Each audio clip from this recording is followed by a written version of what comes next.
finances, oui. Merci. On va passer aux questions supplémentaires. Juste une petite précision. J'ai bien entendu, monsieur le... Je serai obligé, monsieur le président, de vous quitter. Ne vous inquiétez pas, à 17h, on s'arrête. Juste, monsieur le président, je sais, monsieur le ministre, mais... J'ai bien entendu que vous aviez ni pensé ni dit des choses sur l'insincérité ou la non-sincérité.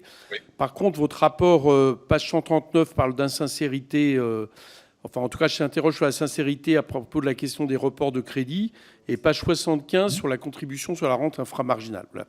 Je voulais quand même le noter. Pierre Cordier, 1 minute.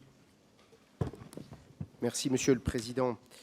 Merci tout d'abord, Monsieur le Premier Président, pour les explications que vous nous avez données et pour le travail réalisé que l'on a regardé avec beaucoup d'attention.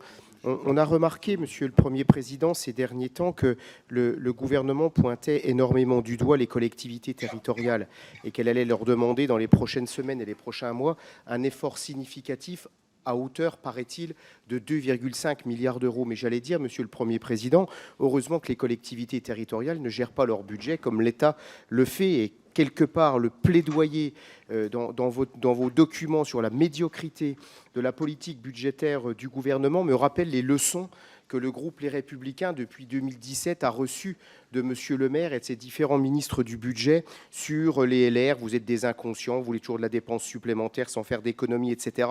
Quand on voit aujourd'hui la manière dont le budget de la France est géré, permettez-moi de m'interroger sur cela. Quel constat d'échec? Voilà simplement ce que je voulais évoquer aujourd'hui sur cette politique du en même temps. Bien entendu, ça n'appelle pas, à mon avis, Monsieur le Premier Président, de remarques de votre part, mais je tenais à vous en faire part. Pierre Moscovici. Vous avez terminé en disant que ça n'appelait pas de remarques de ma part, en effet, puisque c'est une opinion.